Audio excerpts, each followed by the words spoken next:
Y estamos de vuelta aquí en Estado Nacional Prime y nos acompañan esta noche Ricardo Meo, es presidente de la CPC, Confederación de Producción del Comercio. Ricardo, buenas noches, gracias por estar aquí. Muy buenas noches. Y David Acuña, que es presidente de la CUT, la Central Unitaria de Trabajadores. Muy buenas noches. David, muy buenas noches, muchísimas gracias también por acompañarnos. Además, un 2 de mayo, o sea, una fecha muy simbólica para estar con nosotros. ¿Qué sensación se queda este 1 de mayo con lo que ocurrió ayer, con la celebración de ustedes ayer? Mira, nosotros ayer tuvimos una marcha masiva, donde llegó mucha gente, una marcha familiar, una marcha pacífica. Y aquí quiero diferenciar Les pido perdón, ni perdamos el tiempo en los delincuentes que puedan romper y cosas, hablemos de los trabajadores. Pero hay que diferenciarse porque efectivamente mucha gente, hay gente que ayer destruyó también lugares de trabajo y eso nosotros lo condenamos enérgicamente. Que esos van a cualquier marcha. Sí. La suya, dediquémoslo a los trabajadores, que es la que ustedes convocan. Nosotros tuvimos una buena marcha, mucha gente, muchas familias, y estuvimos con nuestras demandas, con nuestras propuestas que dimos también. Hay algunas cositas que dijimos también en el escenario. Sí. Efectivamente, para nosotros no solamente fue en Santiago, sino que también a nivel nacional hubieron distintas marchas, conmemoraciones, reuniones, asambleas. Así que creo que tuvimos un 1 de mayo muy activo, con mucha gente, y esperamos seguir también con esta escalada movilizadora, con este germen movilizador que hemos también hoy día sembrado, pero también quiero insistir, de manera pacífica. Ya tuvimos una marcha el 11 de abril, seguimos ahora el 1 de mayo y esperamos también poder seguirnos manifestando más adelante. En junio tenemos perspectivado también un segundo paro activo. Claro, un paro activo donde los trabajadores y trabajadoras puedan... Eso? Nosotros cuando hablamos de paro activo es lo mismo que el 1 de mayo. Asambleas, conversatorios. En el 11 de abril hubieron las clínicas privadas, como no podían parar y tampoco queríamos afectar a los usuarios, mucho desayuno interactivo, mucha conversación también con los la actividad usuarios. Económica del trabajo sigue. Sigue, exactamente. Vimos recién que el 0,8 de IMASEC de hoy no es muy halagüeño, y una de las cosas es porque es desde el 2013 a la fecha, se mide marzo, es el marzo con menos días activos en 11 años, por lo tanto, afectan los días donde no se trabaja, eso es conciencia. Sí, mira, Matías, solamente para terminar la idea, nosotros llamamos a movilizarse, a poder actuar desde la manera que se pueda, y los que puedan marchar, y los que puedan movilizarse en sus puestos de trabajo sin afectar a nadie, el trabajo. Exactamente. Fantástico. Puedan también hacerlo. David Acuña, Ricardo, dice, hubo algunas cositas, textual, en el escenario, y esas cositas me imagino que se refiere al nunca más un trabajador o trabajadora recibe un salario que esté por debajo de la línea de la pobreza, que acorte las brechas de desigualdad. ¿Están las condiciones para que ello ocurra, para que lo que dice David se haga realidad y por el bien de todos los trabajadores, no de David? Lo que nosotros hemos planteado ya hace bastante tiempo, que esto debiera obedecer a una mesa técnica que vaya determinando, ¿no es cierto?, qué factores, qué elementos deben considerarse para que efectivamente se pueda llegar a un salario para los trabajadores que efectivamente supere la pobreza. ¿Dónde está el problema que nosotros vemos? Que normalmente no está en las empresas más grandes, sino que está en la mediana y en la pequeña. La mediana yo te diría que es la peor de todas, porque eso es igual que la clase media, es donde cuesta el financiamiento, ¿no es cierto?, donde cuesta más hacer empresa, pero además es donde más volumen de trabajadores y trabajadoras, ¿no es cierto?, contratan. Por lo tanto, hay que sentarlos a ellos también en la mesa y tener esta conversación en base a la técnica. No dejemos de lado los aspectos técnicos para ir conformando un mecanismo que realmente nos permita avanzar. Hoy día, si esas empresas medias les cuesta, me imagino que las más de abajo les cuesta más. Entonces déjenme preguntarle por esa media y luego David da su punto de vista. ¿Es posible, está en el horizonte, que esas empresas medias que dan mucho trabajo lleguen a pagar 650.000 pesos, que es lo que planteó David hace un tiempo? ¿O qué porcentaje de ellas podría hacerlo? No me gusta hablar, Matías, a mí de porcentaje. Lo que hemos planteado en general es que aquí Chile necesita crecer. Crecer a tasas del 2% en la tendencia no nos va a servir mucho para generar mayor cantidad de puestos de trabajo, para que las empresas medianas vendan más, para que exista mayor movilidad social, y eso permite también, ¿no es cierto?, ir mejorando los salarios de la gente. Por eso es que nosotros hemos sido súper majaderos en que aquí hay que invertir. Conversábamos afuera, hay proyectos de inversión hoy día en el sector minero, por ejemplo, que están, a propósito de los temas de los permisos, paralizados. nuevos proyectos, porque al precio que vamos a tener del cobre, no solamente tenemos que aprovechar los yacimientos que ya existen, sino que tenemos que generar nuevas opciones para inversión y eso genera automáticamente empleo. Fíjate que, un dato, en Chile faltan del orden de los 10.000 conductores de camiones. Bueno, ahí tenemos que ser capaces de capacitar, de formar, ¿para qué? Para cumplir, ¿no es cierto?, y copar esas plazas de trabajadores que son tremendamente importantes. Ya, pero que centrémonos en lo que pide David y los trabajadores, 650.000 pesos. ¿Es una realidad para Chile en el mediano plazo, a juicio de ustedes? A juicio nuestro hoy día no. Y por eso es que tienen que haber elementos técnicos que nos vayan permitiendo decir, bueno, ¿cuándo se puede dar? Ustedes, David, ¿qué mirada tienen? ¿Se podría pronto subir a 650.000 pesos? Mira, nosotros le hemos propuesto al gobierno un consejo salarial. Y ese consejo salarial donde estén hoy día también puestas las distintas miradas y también los distintos actores. Y eso ahí queremos ser muy claros, porque efectivamente, mira, para llegar a los 500.000 pesos tuvimos que esperar más de 7 años. Y 500.000 pesos hoy día, si bien es una meta cumplida que se va a partir del 1 de julio, efectivamente se hace insuficiente para muchas familias chilenas. Hoy día está demostrado a través de estudios que más del 50% de los trabajadores, o el promedio, el 50% de los trabajadores, gana menos de 500.000 pesos líquidos. Y eso se profundiza también en las mujeres que están cerca de 450.000. Entonces entendemos nosotros que efectivamente se tiene que crecer, tiene que haber mejor productividad, pero ese crecimiento y esa productividad tiene que estar conversada también con los trabajadores y trabajadoras. Porque cuando Chile ha crecido, en momentos donde ha crecido, lamentablemente los salarios se han estancado y no han crecido de la misma manera. ¿Tienen acuerdo? Por eso lo hemos planteado, de poder generar esta instancia de ¿Usted está de acuerdo en que no es mañana? No se puede mañana, que hay que mejorar la productividad. Ustedes también. ¿Qué entienden ustedes dos por productividad y qué diferencias hay para que se consiga el mejoramiento de la productividad? Ustedes dirán más flexibilidad laboral, ustedes menos precarización. Bueno, cuéntenle a la gente cuáles son esas diferencias que tienen.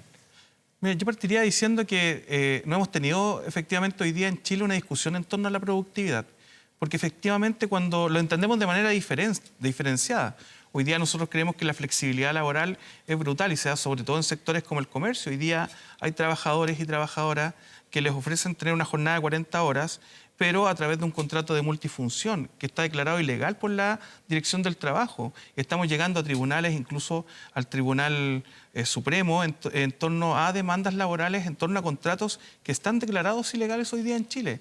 Y eso es lamentable, eso se da en los supermercados y eso entendemos que es una precarización. Cuando nosotros queremos hablar de productividad, efectivamente, ¿cómo tenemos que tener también las herramientas necesarias para poder generar las condiciones laborales? Para que Ricardo, aprovechemos que está aquí.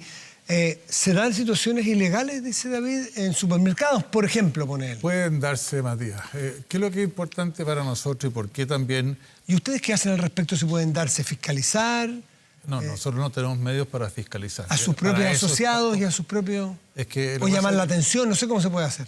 Mira, cada gremio tiene sus empresas socias como CPC, nosotros no podemos fiscalizar ni meternos ahí y por lo tanto... Pero también existen los gremios fiscalizadores que es la Dirección del Trabajo. Y por lo tanto tenemos que respetar la institucionalidad que como país nos hemos dado para estos efectos. Primer tema. Segundo tema, a mí me parece que cuando hablamos de adaptabilidad laboral o flexibilidad laboral, evidentemente no podemos precarizar el empleo y eso es algo que a nosotros nos ha preocupado.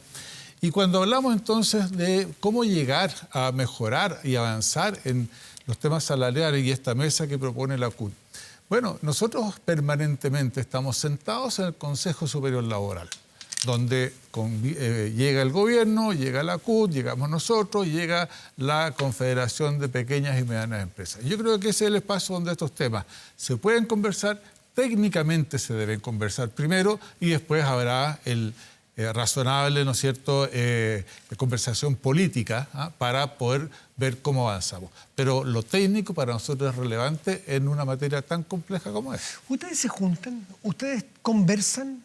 ¿Con qué frecuencia? Nosotros conversamos en espacios como el Consejo Superior Laboral, donde nos planteamos distintas temáticas. ¿Cuál es la relación? Cuéntenle a la gente cuál es la relación que tienen ustedes, que representan el mundo del trabajo, el mundo de la empresa. ¿Cuál es la relación que tienen? No estoy diciendo naturalmente algo social o amigo, porque a lo mejor no se conocían, pero el complemento de lo que ustedes hacen es lo que hace que un país funcione. Mira, Matías, nosotros conversamos nos encontramos con Ricardo en distintas instancias, en distintos espacios de discusión, y nosotros sentimos que tenemos una relación de contraparte. Nosotros somos contraparte. ¿Y confían en esta contraparte ustedes? Que ahí es donde está el tema de la generación de confianza. Nosotros creemos que también efectivamente hoy día tenemos que ir generando las confianzas. Y por eso nosotros lo hemos planteado cuando nosotros decimos, mira, nosotros queremos crecimiento para el país, pero queremos crecer también cuando crecen las empresas. Y por eso hemos planteado... históricamente no ha sido así.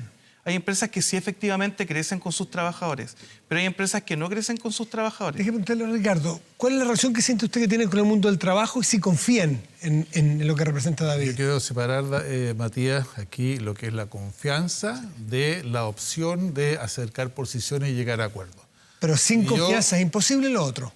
De acuerdo. Pero Esto como el presidente. Yo tengo confianza con David, porque nos hemos ido conociendo, y con el mundo sindical también. Nosotros tenemos un foro laboral en la CPC donde están las otras 3 centrales sindicales con las cuales además llegamos a acuerdo por el tema de 40 horas. ¿Las otras, la de David, no está? No estuvo ahí en ese proceso, sí estuvo después. ¿Ah? Bueno, ¿por qué no? Pero déjame terminar, Matías, para que la gente también sepa. Entonces, cuando uno genera el espacio de confianza, yo le puedo decir a David, mira, David, no estoy de acuerdo con lo que tú me estás planteando. No tiene nada que ver con que no tengamos confianza o no, sí con que podamos llegar a acuerdos o no. Pero claramente es vital la confianza. Lo mismo pasa con el presidente, lo mismo pasa con todo el mundo. Entonces yo digo, en ese lugar que decimos que es el Consejo Superior Laboral, donde están todos los actores que te acabo de señalar, bueno, ahí entonces podemos ir acercando o no distintas posiciones y ahí se van llegando a acuerdos. Porque hoy día no está considerado dentro del Consejo Superior Laboral hablar de salario. Nosotros revisamos algunas normativas, han pasado normativas como 40 horas, donde ahí llegamos nosotros efectivamente a acercamientos, a algunos acuerdos. ¿Y sin que se hable de salario ustedes no se sientan?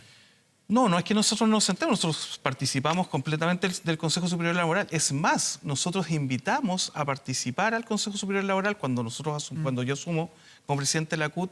Le invito, en ese tiempo estaba Juan Sutil, invitamos a Juan Sutil, invitamos al presidente de la República a asumir a los ministros, porque en el Consejo Superior Laboral no participaba el presidente de la CPC antes, participaban asesores de la CPC, no participaba la ministra del Trabajo, participaban asesores del ministerio, pero siempre participamos nosotros como CUT. Y hoy día tenemos una relación, estamos sentados en ese consejo, cuando nos juntamos conversamos en distintos temas en torno a la implementación hoy día de 40 horas, conversamos sobre la ratificación del convenio 190. Entonces hay generación de confianza y efectivamente, como dice Ricardo, nosotros tenemos la confianza de decirnos las cosas a la cara, pero somos contrapartes, así como también somos contrapartes del gobierno. No, nadie pide que sean compinchen, a nadie, eso no, es contrapartes complementarias. Pero tenemos el respeto necesario entre nosotros. Ricardo, algo que dijo David recién es que la aspiración natural de los trabajadores es crecer al ritmo que crecen las empresas. Dice que hay algunas empresas que sí, pero no siempre es así. ¿Ustedes tienen cuál es el análisis crítico que hacen de cómo se distribuye la riqueza que Chile es capaz de crear? En la práctica, nuestra mirada, Matías, es que, y voy a volver un poquito al crecimiento, porque las empresas, el país cuando crece, las empresas crecen, se desarrollan, hay nuevos emprendimientos y eso significa contratar más personas. Eso te va generando, a nuestro juicio, movilidad social. ¿Qué significa eso?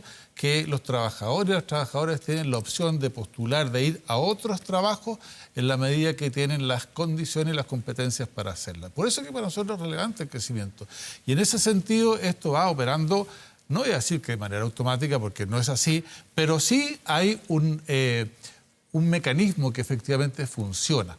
No para todos los rubros, no para todos los rubros, pero sí para muchos. Y lo que tenemos que tratar de hacer es que, empujar hacia que efectivamente la mayoría de los rubros también se produzca esta movilidad. Y aquí es clave un tema que además también estamos juntos nosotros, que es en Chile Valora. En Chile Valora certificamos las competencias laborales de aquellos trabajadores con menos capacidad o que no pudieron estudiar o que aprendieron haciendo. Eso también es un momento en el cual acordamos, y es un gobierno tripartito, también participa el gobierno, de tal forma de que a esos trabajadores darle la oportunidad de que tengan movilidad social, que se puedan trasladar de un trabajo a otro. A propósito de confianza, me disculpo un segundo, David, nombró usted mismo al presidente. ¿Cómo están las confianzas con el presidente? Porque veo que hoy en una entrevista de las radios de algunas radios dijo el presidente Boric sobre su intervención en ENADE, no fue un discurso colaborativo, solo se dedicó a criticar. Eso se lo dijo a usted, no se lo mandó a decir con nadie. Sí. Y como CPC yo dije también que no vamos a polemizar. Lo único que te puedo decir es que nosotros el 2 de enero hicimos una propuesta muy concreta al ministro de Hacienda, al país, en que planteábamos igualar, por ejemplo, el sistema tributario de las empresas a lo que tiene hoy día la OCDE.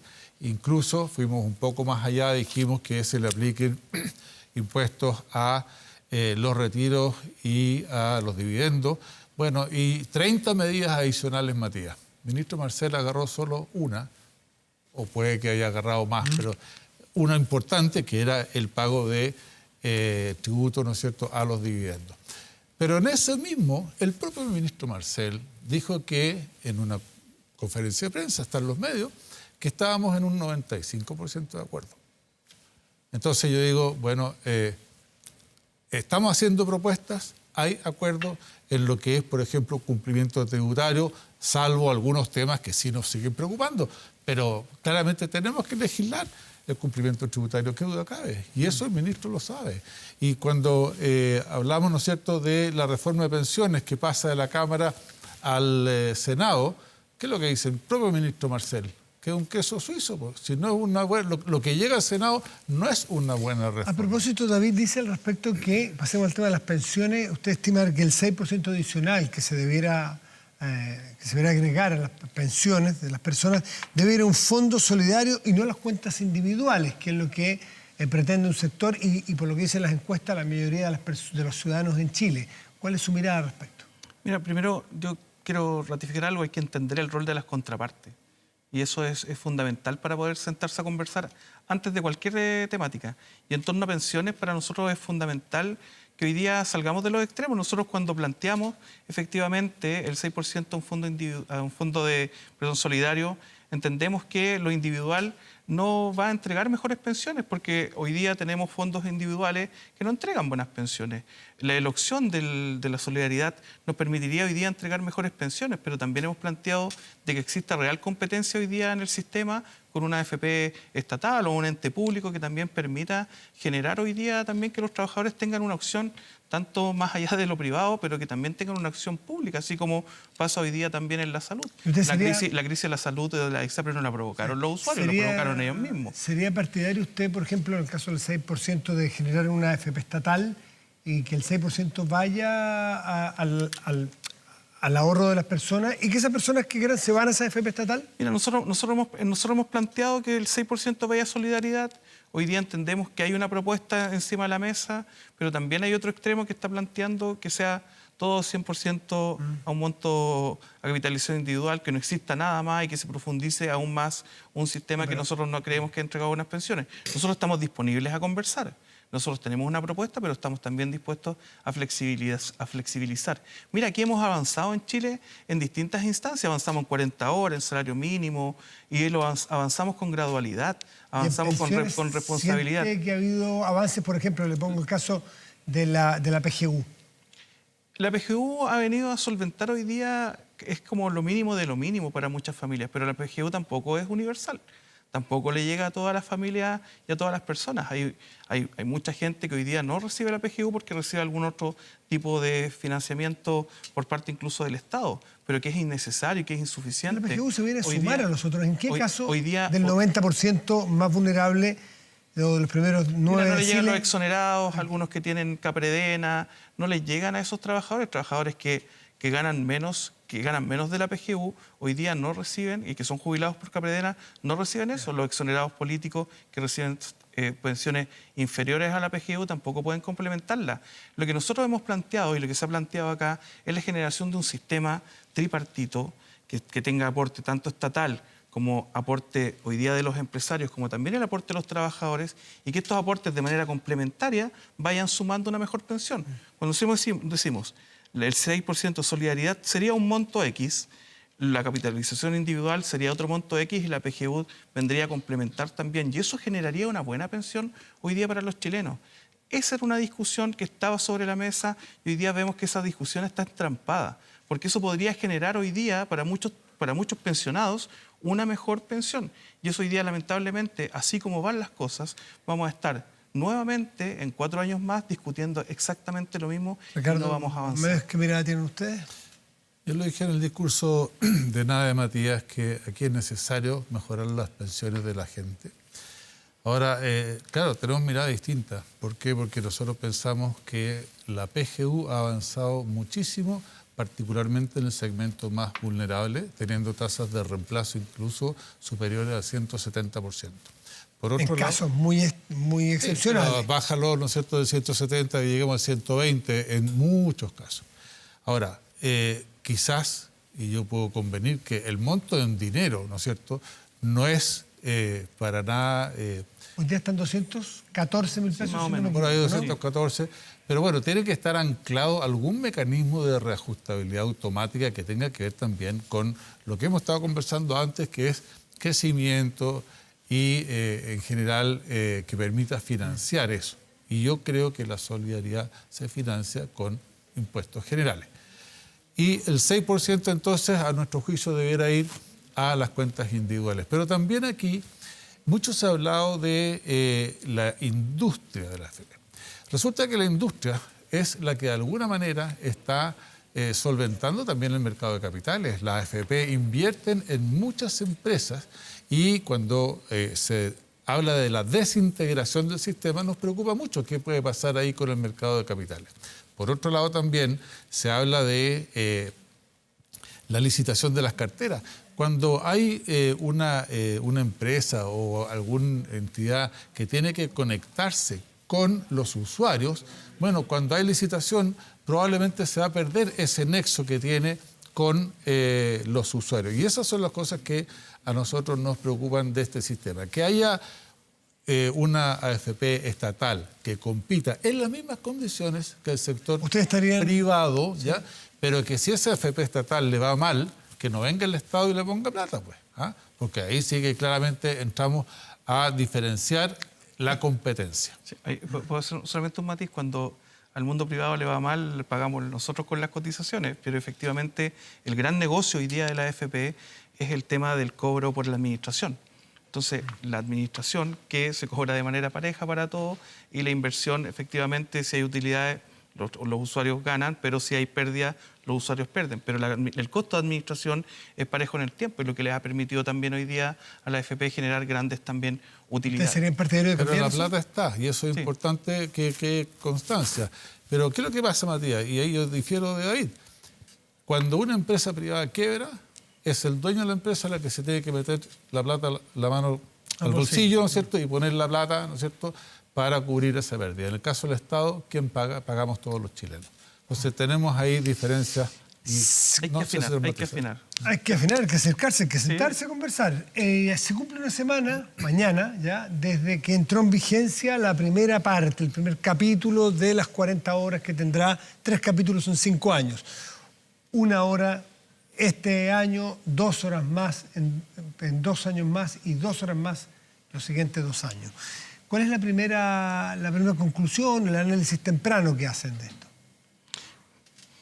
Mira, nosotros tenemos dos análisis fundamentales. El primero, que hay empresas que han generado una muy buena implementación. Hay muchas pequeñas y medianas empresas que hoy día ya cuentan incluso con 40 horas para sus trabajadores, que ya tienen el sello, que han implementado hoy día la rebaja de 1 hora, que nosotros, esto lo pedimos también a través de un dictamen de la Dirección del Trabajo, que efectivamente hoy día se está respetando en gran parte de las empresas la gradualidad, se está implementando esta hora para los trabajadores y trabajadoras. Pero hay empresas que lamentablemente no lo están efectuando. Yo decía que hay una cadena de supermercados hoy día que está poniendo a la gente, le dice, te doy 40 horas, pero a través de un contrato que está declarado ilegal. Entonces es una trampa, eso nosotros lo vemos como una trampa, porque no hay un espíritu de poder generar hoy día un bienestar para los trabajadores. Pero eso lo tiene que determinar la Dirección del Trabajo. Claro, pero eso lo están haciendo hoy día a través de esta implementación de jornada. Pero también te quiero decir que en las farmacias y en las cadenas de farmacia hoy día insisten en darle 12 minutos también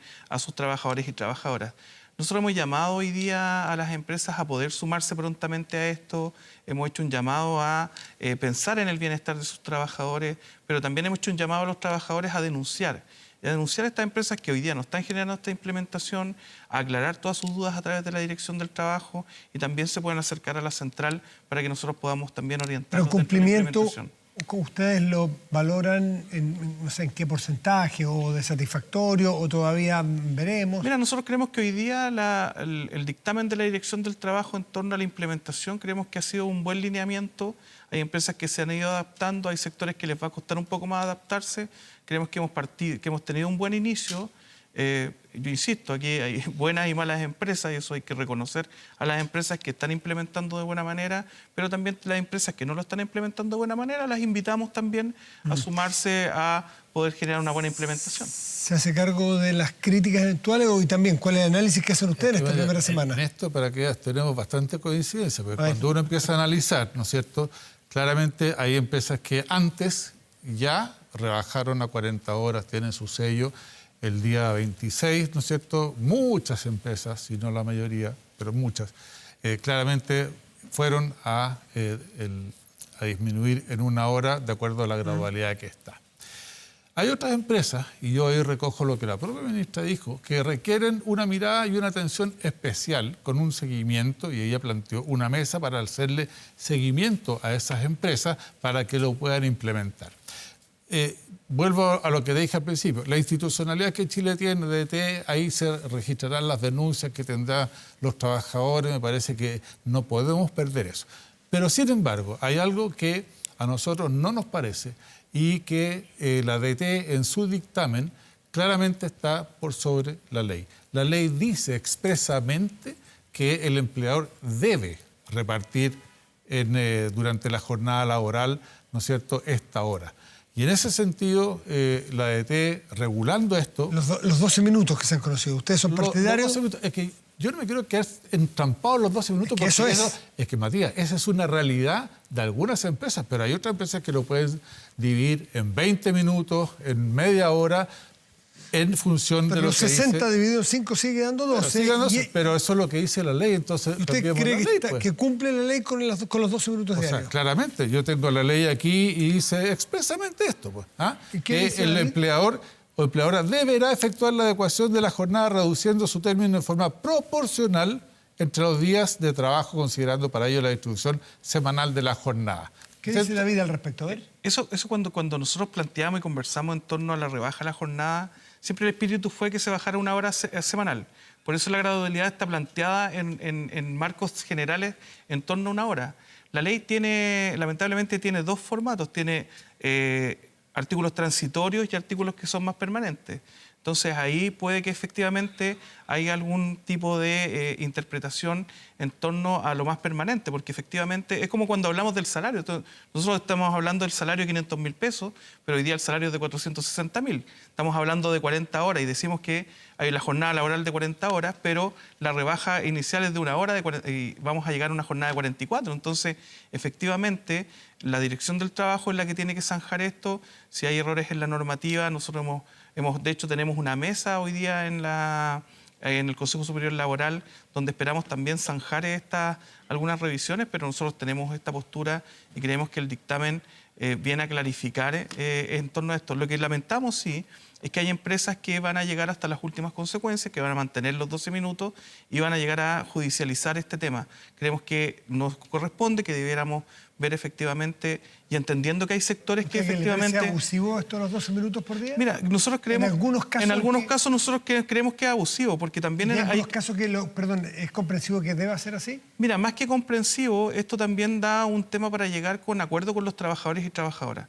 Y si hay espacios donde se tenga que conversar y se pueda ver este tema con los trabajadores y trabajadoras, tiene que ser en conjunto con los trabajadores y trabajadoras y buscar la mejor opción en conjunto.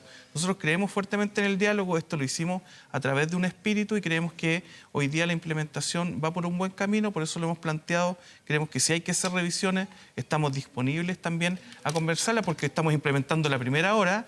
Y cuando implementemos en 2 años más las otras 2 horas va a ser mucho más complejo. Entonces, las reglas del juego desde el principio bien claras. Sí, y solamente porque el espíritu claramente hay que mantenerlo, Matías. Nosotros firmamos un acuerdo, pero lo que está escrito hoy día, ¿no es cierto?, efectivamente es lo que yo te acabo de leer, y en ese sentido hay situaciones que son específicas. Se entiende cosas distintas de buena fe sobre un mismo texto, lo interpretativo, y eso no hay otra forma que sentarse a conversar hasta que se llegue a acuerdo. No lo imaginan, esto no es por cachipundia. Tienen que las dos partes, porque son interpretaciones de buena fe de un texto que los dos lo leen de manera distinta. Bueno, David Acuña, presidente de la CUT, y Ricardo Meves, presidente de la CPC, muchísimas gracias a ambos por estar esta noche conversando aquí en Estado Nacional. Sí, Matías, mira, nosotros vamos a seguir trabajando por un salario vital, por la negociación colectiva ramal, que le hemos exigido al gobierno que también mande el proyecto, y eso nos da para ahora otra mesa de discusión completo. Y otro programa completo. Así que esperamos estar otra vez con Ricardo acá. Ricardo y David, ambos, muchísimas gracias. Gracias, Matías. Esa conversa. Buenas noches.